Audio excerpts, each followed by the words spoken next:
அஸ்ஸலாமு அலைக்கும் வரஹ்மத்துல்லாஹி வபரகாத்துஹு.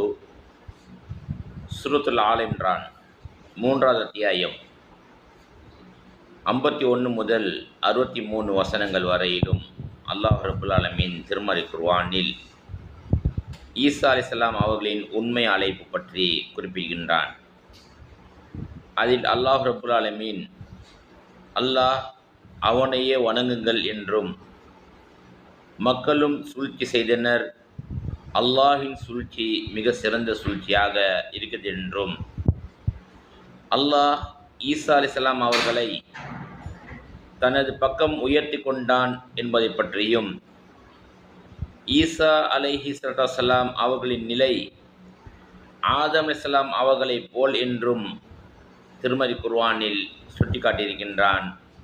இதை அறிந்து செயல்படக்கூடிய மக்களாக அல்லாஹ் ரப்புல் ஆலமீன் நம் அனைவரையும் ஆக்கி அருள் புரிவானாக. அஸ்ஸலாமு அலைக்கும் வரஹ்மத்துல்லாஹி வபரகாத்துஹு.